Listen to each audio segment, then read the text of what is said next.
मधुबन के बाबा, मधुबन के बाबा मुरली वाले, आपका क्या कहना,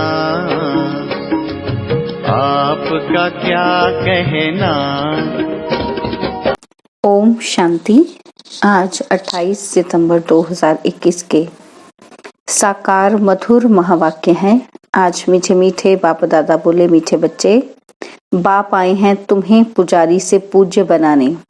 पूज्य से पुजारी और पुजारी से पूज्य बनने की पूरी कहानी तुम बच्चे जानते हो।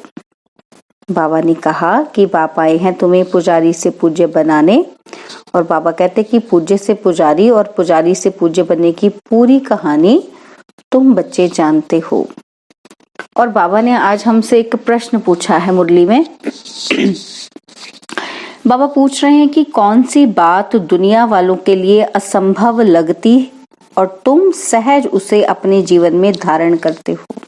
तो उत्तर में बाबा ने हमें बताया है कि दुनिया वाले समझते हैं कि गृहस्थ व्यवहार में रहते पवित्र रहना ये तो बिल्कुल असंभव है, और तुम सहज धारण कर लेते, क्योंकि जानते हो कि इससे स्वर्ग की बादशाही मिलती है। तो ये बहुत सस्ता सौदा हुआ ना, सस्ता सौदा हुआ ना। तो आज मुरली का गीत है, यह कौन आया आज सवेरे सवेरे। ओम शांति। अंधियारा और सवेरा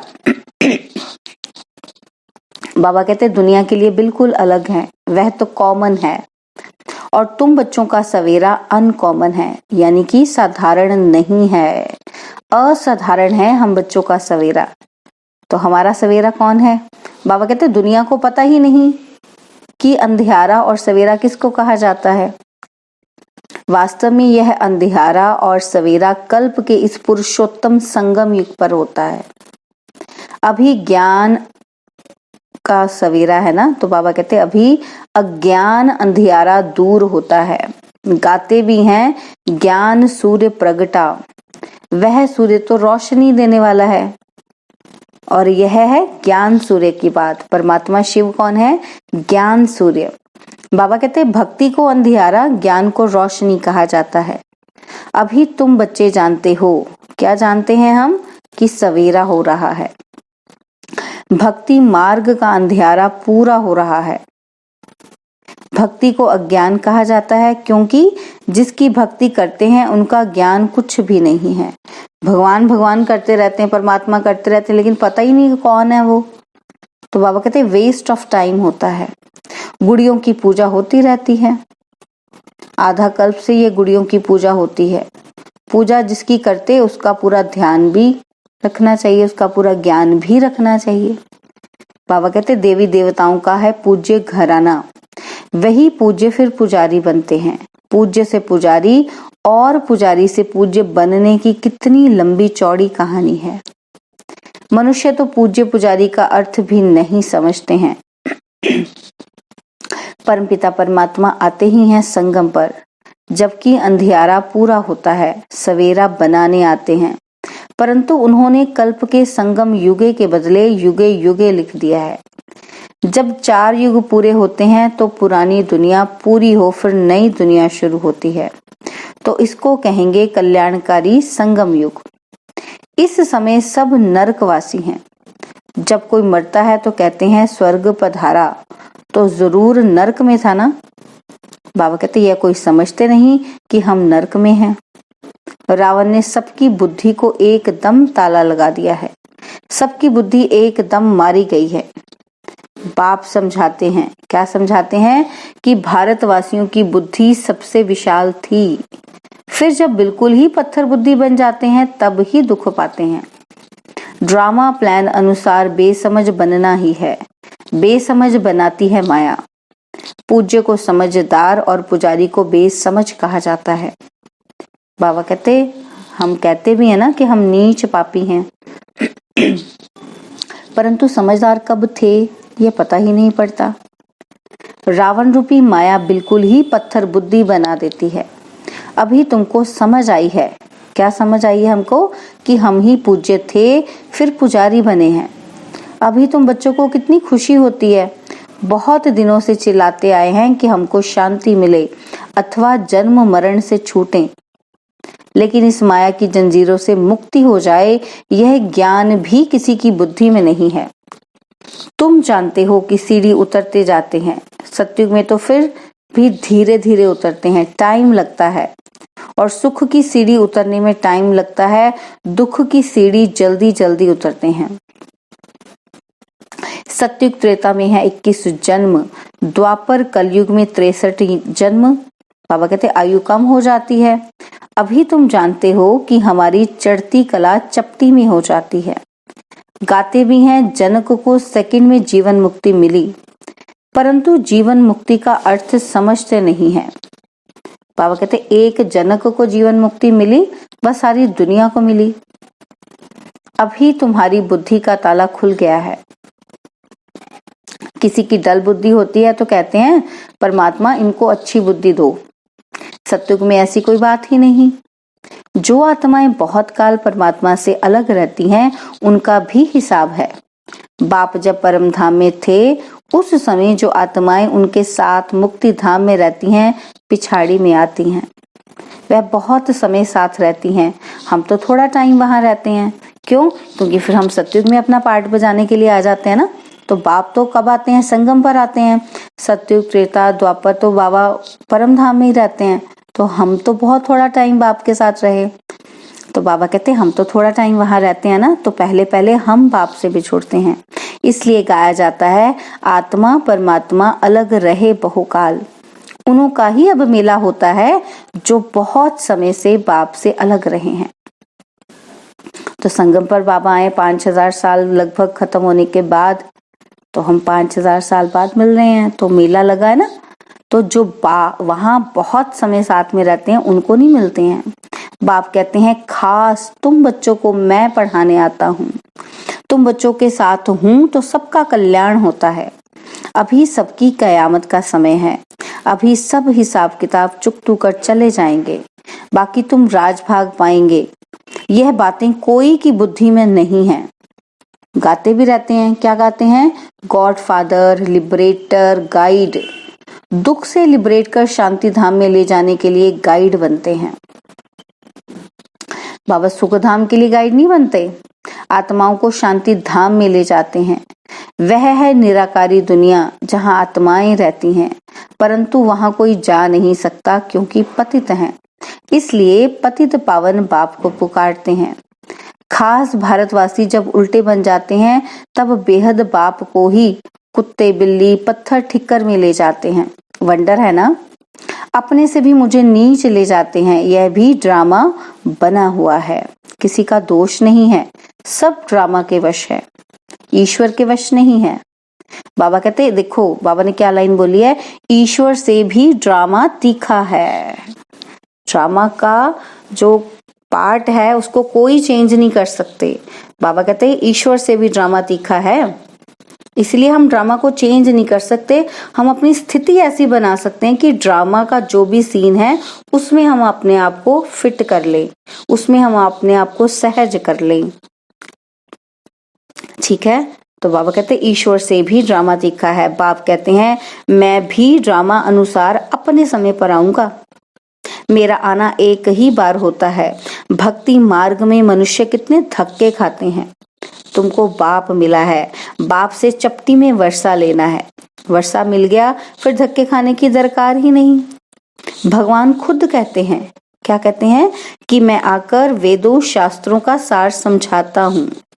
पहले सचखंड था, फिर झूठ खंड कैसे बना यह किसी को पता नहीं। गीता किसने सुनाई यह भी भारतवासी नहीं जानते। भारत का ही आदि सनातन देवी देवता धर्म था। देवता धर्म वाले ही सतो प्रधान पूज्य से जब तमो प्रधान पुजारी बन जाते हैं, तब देवता धर्म प्राय लोप हो जाता है और फिर बाप आकर फिर से उस धर्म की स्थापना करते हैं। चित्र भी है कि शास्त्र भी है ना हमारे पास। भारतवासियों का एक ही शास्त्र शिरोमणि गीता है। हर एक धर्म अपने को ही भूल गए हैं, इसलिए नाम बदल हिंदू रख दिया है। ड्रामा में नूंद है, ड्रामा में ऐसा ही है। आत्मा ही पुनर्जन्म में आते तमो प्रधान बन जाती है, खाद पड़ जाती है। बाबा कहते तुम जानते हो हम सच्चे जेवर थे, अब झूठे बन गए। जेवर शरीर को कहा जाता है, शरीर द्वारा ही पाठ बजाते हैं। हमको कितना लंबा 84 जन्मों का पाठ मिला हुआ है। देवता क्षत्रिय आपे ही पूज्य, पुजारी तुम बनते हो। मैं अगर पूज्य फिर पुजारी बनूं तो तुमको पूज्य कौन बनाए? बाबा कहते अगर मैं ही बन जाऊं पूज्य फिर पुजारी भी बन जाऊं तो तुमको पूज्य कौन बनाएगा? तुमको पूजने लायक कौन बनाएगा? मैं तो एवर पावन ज्ञान का सागर पतित पावन हूँ। तुम ही पूज्य पुजारी बन दिन और रात में आते हो, परंतु वो लोग जानते ही नहीं, दुनिया वाले जानते ही नहीं। बाप समझाते हैं दुनिया झूठी बनती जाती है, तो इतनी झूठी कहानियां बैठ बनाई हैं। व्यास ने भी कमाल की है। अब व्यास भगवान तो नहीं है। भगवान ने तो आकर ब्रह्मा द्वारा वेदों शास्त्रों का सार समझाया है। उन्होंने शास्त्र दे दिए हैं ब्रह्मा को, तो अब भगवान कहाँ? ऐसे तो नहीं कि विष्णु की नाभि से ब्रह्मा निकला तो विष्णु ने बैठ शास्त्रों का सार बताया। नहीं, ब्रह्मा द्वारा समझाया है। त्रिमूर्ति के ऊपर है शिव बाबा, वह बैठ सार बताते हैं ब्रह्मा के द्वारा, और जिनके द्वारा समझाते हैं वही फिर पालना भी करेंगे। वही ब्रह्मा फिर विष्णु का रूप बनेंगे। तो बाबा कहते तुम हो ब्रह्मा कुमार कुमारियां, ब्राह्मण वर्ण है ऊंच ते ऊंच, तुम अभी हो ईश्वरीय संतान। ईश्वर के रचे हुए यज्ञ की तुम संभाल करते हो।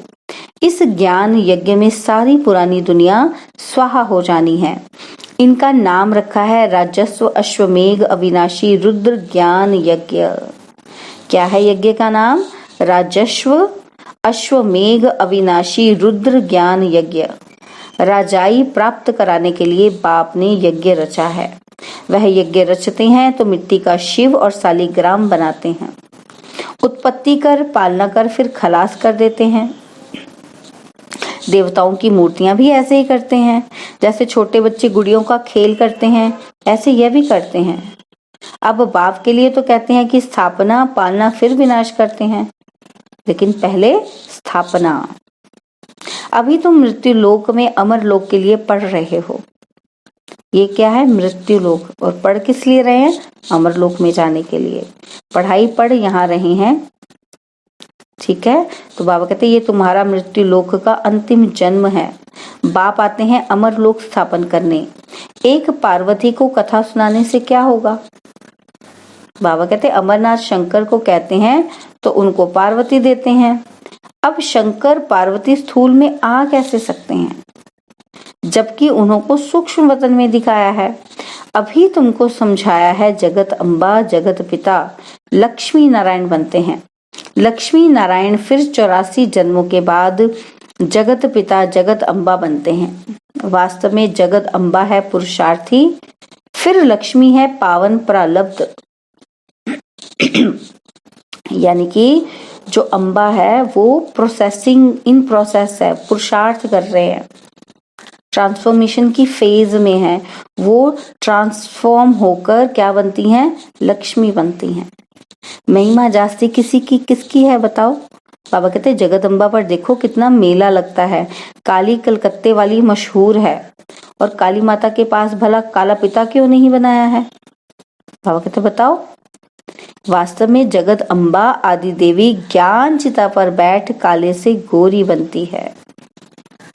पहले ज्ञान ज्ञानेश्वरी है, फिर राज राजेश्वरी बनती है। यहाँ तुम आए हो ईश्वर से ज्ञान लेकर राज राजेश्वरी बनने। अभी हम भी कामचिता पर बैठे काले हैं ना, तो बाबा कहते हैं आप क्या कर रहे हो? आप ज्ञान लेकर ज्ञान ज्ञानेश्वरी बनते हो और फिर राज राजेश्वरी बनते हो। लक्ष्मी नारायण को राज्य किसने दिया? ईश्वर ने। अमर कथा सत्यनारायण की कथा बाप ही सुनाते हैं सेकंड में, जिससे नर से नारायण बनते हैं। बाबा कहते अभी तुम बच्चों के कपाट खुल गए कि काम महाशत्रु है। कहते हैं ग्रस्त व्यवहार में रहकर पवित्र रहना असंभव है। समझाया जाता है बाप स्वर्ग का रचयिता है तो जरूर वह अपने बच्चों को स्वर्ग की बादशाही देंगे। तो स्वर्ग की बादशाही पाने के लिए एक जन्म तो पवित्र रहना पड़ेगा। यह तो सस्ता सौदा हुआ ना। व्यापारी लोग इस बात को अच्छा उठाएंगे क्योंकि व्यापारी लोग दान भी करते हैं, धर्माऊ भी निकालते हैं। बाप कहते हैं ये सौदा कोई बिरला करते हैं। कितना सस्ता व्यापार है। फिर भी कई हैं जो सौदा करके फिर फारकती भी दे देते हैं। यह नॉलेज बाप के सिवाय कोई समझा ना सके। ज्ञान सागर एक ही है, वही समझाते हैं। जो पावन पूज्य था फिर 84 जन्म के अंत में पुजारी बना है। इनके तन में मैंने प्रवेश किया। प्रजापिता तो यहाँ होगा ना। अब तुम पुरुषार्थ कर फरिश्ता बन रहे हो। अब भक्ति मार्ग की रात के बाद क्या होगा? ज्ञान अर्थात दिन होता है। रात के बाद तो दिन अवश्य आता है ना। बाबा कहते तिथि तारीख तो नहीं है कि शिव बाबा कब आया, किसी को पता भी नहीं है। कृष्ण जयंती धूमधाम से मनाते हैं और शिव जयंती का पूरा किसी को मालूम भी नहीं है। ऐसे ही है ना। तो बाबा कहते हैं अच्छा, मीठे मीठे सिकिलदे बच्चों प्रति माता पिता बाप दादा का याद प्यार और गुड मॉर्निंग। रूहानी बाप की रूहानी बच्चों को नमस्ते। हम रूहानी बच्चों की रूहानी बाप दादाजी को दिलवा जान सिखवा प्रेम से नमस्ते। ओम शांति। प्यारे बाबा, मीठे बाबा, मेरे बाबा, शुक्रिया बाबा, शुक्रिया बाबा, शुक्रिया बाबा। धारणा के लिए मुख्य सार है। पहला पॉइंट है कि इस कल्याणकारी युग में एक बाप से ही सच्ची सत्यनारायण की कथा, अमर कथा सुननी है। बाकी जो कुछ सुना है उसे भूल जाना है। और सेकंड पॉइंट है सत्युगी बादशाही लेने के लिए इस एक जन्म में पवित्र रहना है। फरिश्ता बनने का पुरुषार्थ करना है। किसका पुरुषार्थ करना है? फरिश्ता बनना है हमको, एंजल। और बाबा ने हमें वरदान क्या दिया है? बालक सो मालिकपन की स्मृति से सर्व खजानों के अधिकारी प्राप्ति संपन्न भव। बालक सो मालिकपन की स्मृति से सर्व खजानों के अधिकारी प्राप्ति संपन्न भव। हम बाप के सर्व खजानों के बालक सो मालिक हैं। नेचुरल योगी, नेचुरल सो राज्य अधिकारी हैं। इस स्मृति से सर्व प्राप्ति संपन्न बनो। यही गीत सदा गाते रहो कि पाना था सो पा लिया, खोया पाया यह खेल नहीं करो। पा रहा हूँ यह अधिकारी के बोल नहीं है। बाबा कहते जो संपन्न बाप के बालक सागर के बच्चे हैं वह नौकर के समान मेहनत नहीं कर सकते। ठीक। और स्लोगन है योग बल द्वारा कर्म भोग पर विजय प्राप्त करना यही श्रेष्ठ पुरुषार्थ है। योग बल द्वारा कर्म भोग पर विजय प्राप्त करना यही श्रेष्ठ पुरुषार्थ है। और आज हम मातेश्वरी जी के अनमोल महावाक्य भी सुनेंगे। तो मातेश्वरी जी आज हमें किस बात पर क्लैरिटी दे रही हैं कि राज ऋषि सत्युगी होते हैं। लोग यह जो कहते हैं कि द्वापर में राज ऋषि थे जिन्होंने बैठ यह वेद शास्त्र रचे, क्योंकि वो त्रिकालदर्शी थे। वो उनको त्रिकालदर्शी समझते थे, इसलिए राज ऋषि का उनको दर्जा दिया। तो मातेश्वरी जी क्या कहते हैं कि अब वास्तव में राज ऋषि हम सतयुग में ही कह सकते हैं, द्वापर में नहीं कह सकते, क्योंकि वहां विकारों को पूरा जीते हुए हैं। अर्थात कमल के फूल समान जीवन मुक्त अवस्था में रहते राजाई चलाते हैं। बाकी यह जो द्वापर में परमात्मा को प्राप्त करने के लिए तप करने वाले ऋषि हैं जिन्होंने वेद शास्त्र रचे हैं, तो सतयुग में तो वेद शास्त्रों की जरूरत ही नहीं रहती। तो ना हम उनको त्रिकालदर्शी कह सकते हैं। जब हम ब्रह्मा विष्णु शंकर को त्रिकालदर्शी नहीं कह सकते तो फिर यह द्वापर युग वाले रजोगुणी समय के ऋषि मुनि कैसे त्रिकालदर्शी बन सकते हैं? त्रिकालदर्शी अर्थात त्रिमूर्ति त्रिनेत्री सिर्फ एक परमात्मा शिव को कह सकते हैं, जो स्वयं इस कल्प के अंत में आए सारी रचना का अंत दे देते हैं। वहां सत्युग में प्रारब्ध भोगनी है। वहां यह ज्ञान नहीं रहता कि हम ब्रह्मावंशी ब्राह्मण ही सिर्फ मास्टर त्रिनेत्री त्रिकालदर्शी बनते हैं। देखो, एक बाप है और बाप हमको बनाते हैं कब? संगम पर। वो भी कब? जब हम बाप के बच्चे बनते हैं। तो हमारी पदवी बाप समान बाबा बनाते हैं। कितनी बड़ी बात है ये। तो देखो, मातेश्वरी जी ने भी क्या कहा, हम ब्रह्मावंशी ब्राह्मण ही सिर्फ मास्टर त्रिनेत्री त्रिकालदर्शी बनते हैं, बाकी सारे कल्प के अंदर कोई को भी ज्ञान नहीं मिल सकता है। ना देवताओं को, ना मनुष्यों को त्रिकालदर्शी कह सकते हैं। अच्छा, ओम शांति।